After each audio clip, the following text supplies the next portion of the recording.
Banini, l'article 64. Toute tentative de renversement du régime constitutionnel constitue une infraction imprescriptible contre l'État et la nation. Elle est punie conformément à la loi. Le pouvoir de Tshisekedi est ça légitime, certifié par la Cour constitutionnelle. Mais article 64 sur le bas, tentative union sur un renversement, il y a un régime constitutionnel, c'est une infraction imprescriptible. Pour aller plus loin, Martin Fayoulou sera poursuivi. On doit interpeller Fayoulou. Il a violé la Constitution. Ce n'est pas Tshisekedi qui a violé la Constitution, mais c'est Martin Fayoulou avec les 5 autres candidats de l'opposition. Ils ont violé la Constitution. Chers Congolais, biso bakino to ali suba toko bate ndenge Moïse Katumbi abandé kolobana biso à ce qui concerne bazo bibino bokozo ba biso te. Ça prouve maintenant que ce n'est pas Tshisekedi qui a violé la Constitution, c'est plutôt Martin Fayoulou qui a violé la Constitution. À connivence avec certains hommes de Dieu. Chers Congolais, Congolais de père et de mère, moi, ce que je sache, ainsi dit l'Éternel et Ratakaté. Même la Bible l'affirme. Bible Zoloba. On reconnaîtra un prophète par l'accomplissement de ses prédictions. Et les Kolobanini, Mosakoli Bakoeba et Mosakoli, Sokia Lobili Kaboko Kisami. Nazui Francis Tatou, un prophète, qu'il avait prédit, je dis bien, il avait prédit que les élections ne seront pas tenues. Francis, aujourd'hui, les élections à Ilié, au Kosibiso ou bien au Kosibanantambi. Tu dois te repentir. Et pour aller plus loin, tu ne portes pas à toi la portion prophétique. Parce que Makambo Lobi, au Koseli Nezambe Makambo. Et puis, à Loba Yango, devant les chaînes télévisées, ça dit, et les cas de la TV, qu'il n'y aura plus d'élections en 2023. Ainsi dit l'Éternel et Ratakaté. Mais ce que tu avais dit là, est-ce que réellement, Ezalaki Nzambe, pourquoi vous voulez mentir au nom de Dieu? Là, je m'adresse aux hommes de Dieu. Pourquoi vous voulez mentir au nom de Dieu? Tant aux hommes fidèles, que Dieu m'a fait voir. Eh, Mosali Nzambe, Francis, Tatou. Mosali Nzambe. Pourquoi vous voulez mentir au nom de Dieu? Tu veux en charger Dieu pour dire que Dieu t'a fait voir. Or, même Bible Zoloba. Multitude de raisonnements et bota à peine d'auto. C'est que vous avez eu le temps de raisonner beaucoup pour la Mkonzaboka Félix. Et sur c'est et l'audition d'auto pour aller dire qu'il n'y aura pas des élections. Mais les élections à y lier. Maintenant, qu'est-ce qu'on peut parler? Ou bien qu'est-ce qu'on peut penser de ta prophétie? Tu ne vois pas que tu as menti le peuple de Dieu. Toké pas Ngalas. Pasteur Ngalas. Il y a ici ma fidèle naïe. Nzamba apparaître dans la vision naïe pour la première fois que en 2023 il y a un président de la République. Depuis Seigneur m'a dit qu'on publiait les résultats partiels. Na tigalo yokota na 3%. Ata 4%. Pasteur Ngalasi. Pourquoi vous voulez toujours mentir au nom de Dieu? Maintenant, on a courage les caliboso va filer non c'est pardon pour leur dire que j'ai menti au nom de Dieu. Vous êtes un serviteur de Dieu. Pourquoi vous voulez toujours s'incarner dans la politique? Laissez la politique à Tshisekedi. Je vous dis là, je signe. Moutayabi politique na Congo alors Tshisekedi azate. Totika Tshisekedi atangi sabiso politique. Ngala tu as plein de fidèles. Allez enseigner la parole de Dieu. Pourquoi tu veux mentir au nom de Dieu? Les autres Rolobanini. Qu'est-ce que tu vas maintenant dire dans ma serviteur?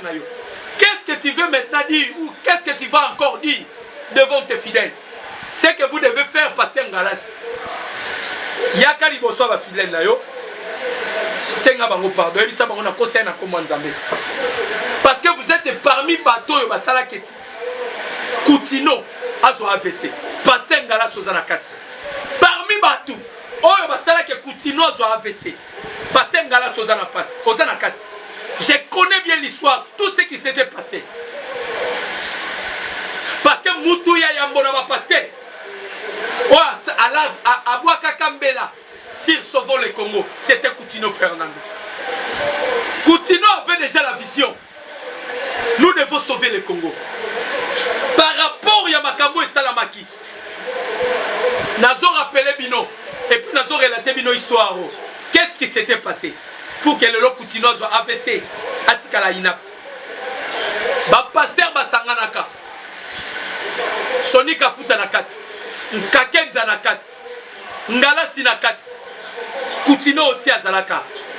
Bazalaki plusieurs pasteurs. Ils sont allés voir Hippolyte Kanambe. Na l'époque il y a régime il y a Kabila. Basololi na Kabila boye. Ba ebisi Kabila. Mokonzambo katoeto solo na yo. Kabila yambi bango. Parce que Kabila banayi koyoka na époque wana basali ya Nzambe.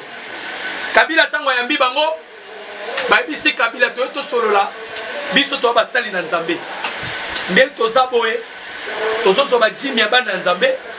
Tozo sala nyoso. Mais vie sociale bana Nzambe zo changer te. Yango te ko senga na yo Mokonzamboka o meka ko bunda otala social.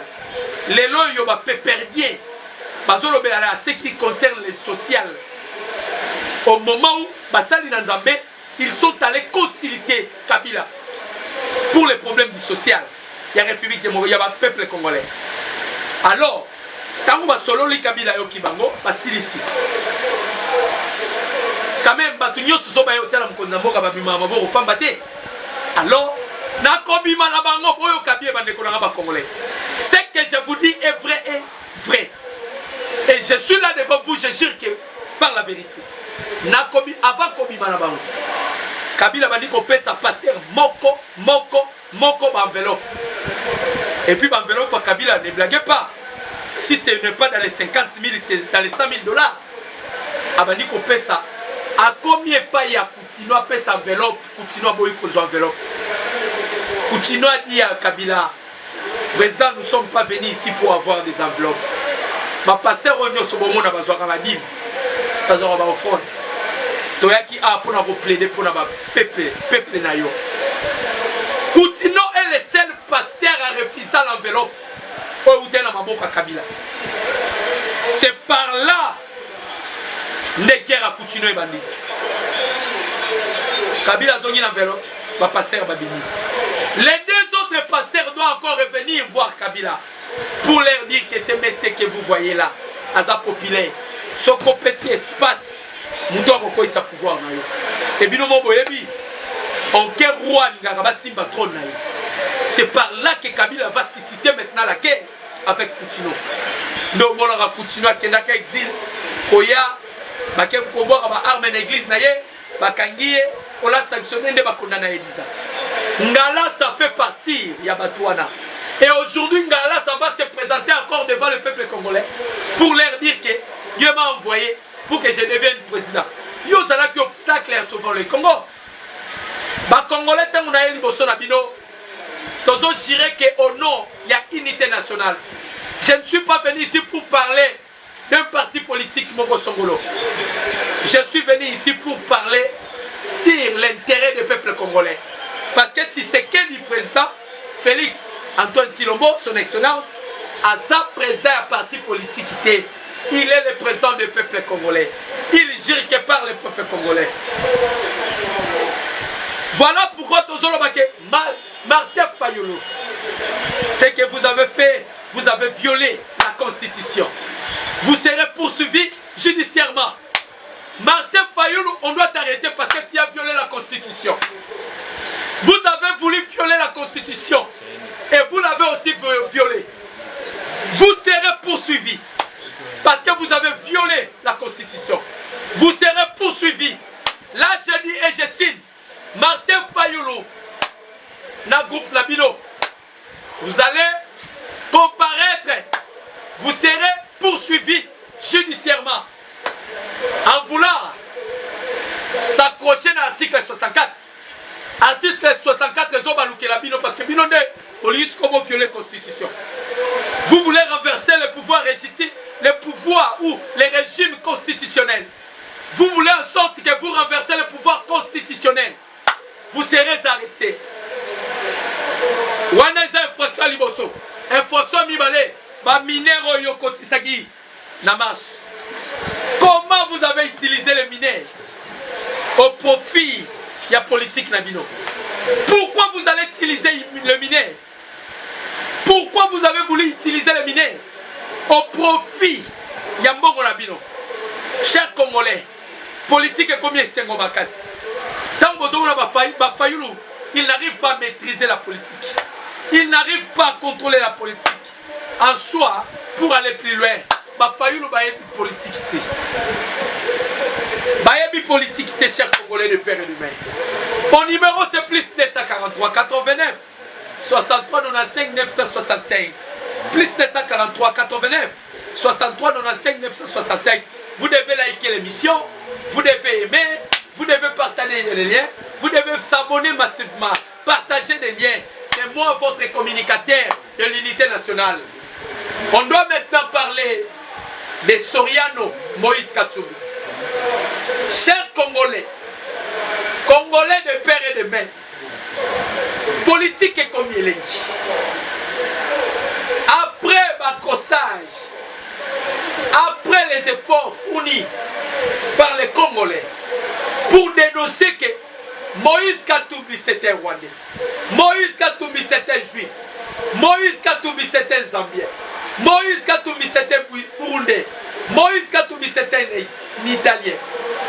Aujourd'hui, Katumbi, il accepte que son père fut juif. Katumbi l'accepte. Pourquoi Katumbi l'a accepté? Et là, on te dit que Fongola Siko. Bande Konangaï va Congolais. Pour votre information, Katumbi voulait sortir pour aller en Zambie.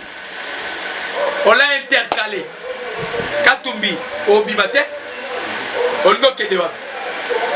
Katumbi, tu veux aller où? On a l'ingénieur publié. Les résultats provisoires ne sont pas encore publiés. Quand même, vous êtes candidat à la présidence ou à la candidat à l'électorat présidentiel, aux candidats présidentiels. Mais pourquoi vous voulez fuir? Et là, on dit les Salemi. Katumbi a des bavures qu'il a commises. Katumbi a des contentieux judiciaires. Katumbi a des secrets d'État. Souvenez-vous de Mwanga Chouchou. Mwanga Chouchou, tangu baeko kangaye pour l'exploitation illégale na ba minéraux na ba Congolais. On avait jugé Mwanga Chouchou Edouard comme citoyen congolais lorsqu'on l'avait arrêté. On l'avait arrêté comme citoyen congolais. Au moment où Mwanga Chouchou c'est un Rwandais. Mais et là comment Kotakiye pour le Bakaza Rwandais était un citoyen congolais.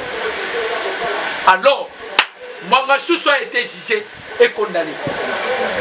Bien qu'il y ait eu des interventions pour qu'il va libérer Mwanga Chouchou par rapport à Misala Sale et la Kabango, on a refusé de libérer Mwanga Chouchou. Mwanga Chouchou a été traité comme citoyen congolais, a été jugé comme citoyen congolais et il a été condamné comme citoyen congolais.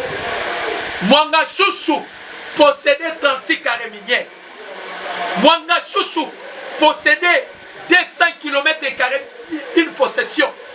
Mwanga Chouchou, c'est lui, le DG de cette société Bisimbu. Bisimbu, société minière.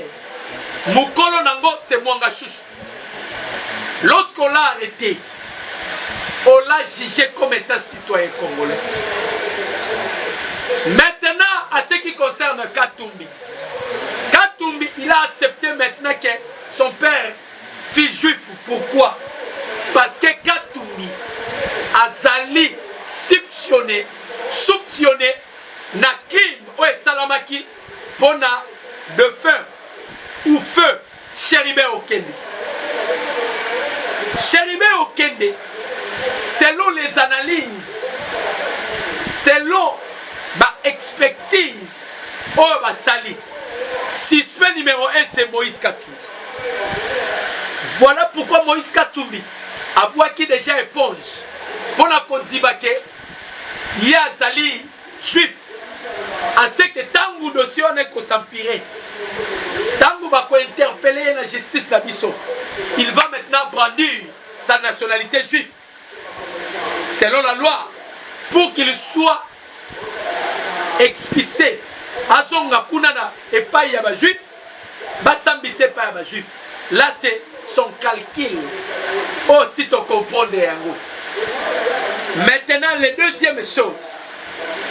Katumbi voulait maintenant aller encore de plus loin, rejoindre Nanga avec les mouvements AFC, Alliance Fleuve Congo, pour créer une rébellion. Qu'on s'aimait encore terrain à l'est de notre pays. Voilà pourquoi Baoboyi Katumbi Abima. Katumbi, tu ne peux pas sortir. Tu as d'abord un dossier sur l'usurpation d'identité. Katumbi Yomutumo cause la 4 identité. Et ça, usurpation d'identité, c'est une infraction grave, conformément même à notre constitution. Que dit notre constitution à ce qui concerne l'identité? L'article 60, l'article 10 de la constitution. L'article 10 dit ceci. La nationalité congolaise est inclusive. Elle ne peut être détenue concurremment avec aucune autre. La nationalité congolaise est soit d'originaire ou d'une acquisition individuelle. Mais ce que Katumbi porte à lui, plusieurs identités, et ça, usurpation d'identité, il sera poursuivi judiciairement.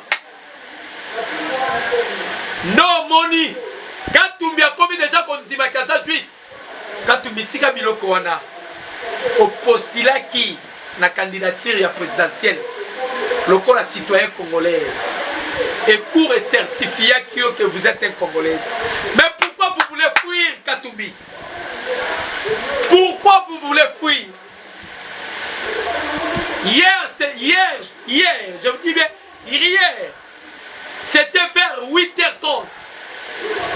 Préandaki, vice-ministre, ancien vice-ministre, un cadre du PPRD, la frontière il y a Zambie, la République démocratique du Congo. Il s'appelle Pungu Luamba Papi. Pungu Luamba Papi. Bakanga qui est lobby. Bakangi est dans service de renseignement. Pourquoi Bakangi est? Ces derniers voulaient quitter Kinshasa, quitter la République démocratique du Congo pour aller à Zambie. Et c'est lui qui détient les détonateurs qui a réactivé Bakatakatanga pour que Bahia na objectif na bango ya Katakatanga. Ba Congolais de père et de mère.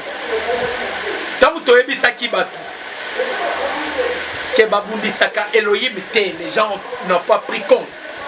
Tant que tu as bisaki batu babundisaka Nzambe te, les gens n'ont pas pris compte. Aujourd'hui, makambo baluki na kana bango na ndenge ya mabe. FCC bazaba tu ya kolobate. Pourquoi vous voulez parler l'FCC? Pourquoi? Vous avez fait 18 ans. Qu'est-ce que vous avez réalisé? Oh, le peuple congolais peut se souvenir de vous. Qu'est-ce que vous voulez parler? Oh, le peuple congolais peut penser de vous. Il n'y a rien. On ne peut rien se souvenir de vous. On ne peut rien penser de vous. Parce que ce que vous avez fait pendant 18 ans, c'est du fiasco et du fiasco. C'est du fiasco et du fiasco. Congolais. Les opposants ont perdu le contrôle. Va perdre le radar. Parce que la victoire des Congolais de père et de mère. Politique est comme Elengi. Politique est comme Elengi. À l'heure où je vous parle, il y a déjà des dossiers qui se passent, qui se fait pour que Martin Fayulu soit convoqué à la justice. Pour les bavures qu'il avait commis hier, pour avoir utilisé des mineurs. Katumbi ne sortira pas de la République démocratique du Congo. Généyo Kyungu, oh Outaki Kosa l'appelle, Kosenga la Bakasenyo Sobabi Malakatanga. Il y a déjà l'armée congolaise. Oh, ils ont Simba. Ils ont contrôlé Lubumbashi. Il y a des dispositions. Oh, gouvernement n'a pas sorti en marche. C'est lui qui va oser à Kokutana na gouvernement Libosonaï. À Kokutana na FARDC Libosonaï. Parlons maintenant de Wazalendo. Bandekonangaï, depuis avant-hier, il y a eu des affrontements graves. Na niveau à Massis, na niveau à Mouchage, na niveau à Ituri. L'objectif, il y a M23 Zanini. Va conquérir Sake, pardon, Roubaya. Leur objectif, c'est viser Roubaya. Parce que Roubaya, c'est la capitale. Il y a Kolbal. Et il veut à tout prix. Va compter na Roubaya. Parce qu'actuellement, le minerai sont devenus rares. Minerai za lisusu ndenge ezala quitté. Mindela bazo ko royiba lisusu ne bazai ko yibate. Il veut maintenant instaurer un système partant de M23. Au moment où les Ouazalendo observent les cessez-le-feu, les FARDC observent les cessez-le-feu, mais bango va bousiller cessez-le-feu. Netozo ça l'appel. Mukwantomolo prometa kibiso. Mukonzamboka, il est temps au téléma. Mukwantomolo prometa kibiso. Oloba kisi Kigali continue. Okoko tatina Kigali. Chers Congolais, dans quelques temps, Tokozonga lisou poto partager makambo malam. Tokozonga lisou poto lobela makambo talibongo actualité politique. Mais jusque là, selon la publication du CENI, par les résultats conscriptionnels, pardon, par circonscription, c'est le président Félix Antoine Tshisekedi Tshilombo qui est à la tête. C'est lui qui est à la tête et c'est lui qui chapeaute. Selon les résultats, nous attendons encore les résultats finaux pour en savoir plus.